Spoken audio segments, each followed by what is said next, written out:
ఏదైనా ఒక సక్సెస్ రావాలంటే కష్టంతో పాటు టాలెంట్‌తో పాటు అంతో ఎంతో అదృష్టం కూడా ఉండాలి కదా!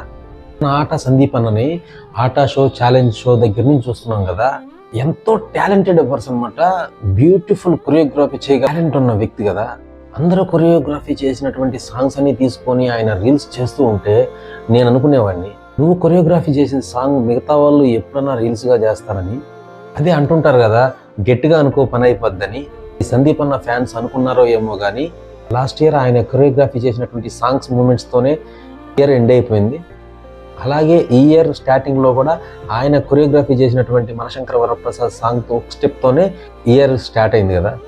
ఇవాళ ఏ సోషల్ మీడియా ప్లాట్ఫామ్లో చూసినా కూడా సందీప్ మాస్టర్ కొరియోగ్రఫీ చేసినటువంటి సాంగ్సే ట్రెండ్ అవుతున్నాయి కదా.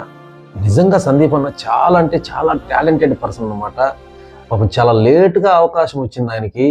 నిజంగా ఈయనకంటే వెనకొచ్చిన వాళ్ళు చాలా మంది కొరియోగ్రాఫర్లు అయిపోయారు కానీ పాపం సందీప్ మాస్టర్ మాత్రం అలాగే ఉండిపోయాడని చెప్పి చాలా బాధగా ఉండేది నాకు.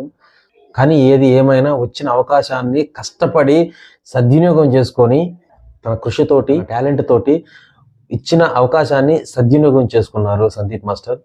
నిజంగా నాకు ఇష్టమైన, మనందరికీ ఇష్టమైన సందీప్ మాస్టర్ ఇలాగే అంచెలంచెలుగా ఎదుగుతూ ఇలాంటి కొత్త కొత్త మూమెంట్స్తో కొరియోగ్రఫీ చేసుకుంటూ సినిమా ఇండస్ట్రీలో ప్రభుదేవా ఒక లారెన్స్ మాస్టర్ లాగా ఇండస్ట్రీలో ఎదగాలని చెప్పి మనస్ఫూర్తిగా కోరుకుంటున్నాను.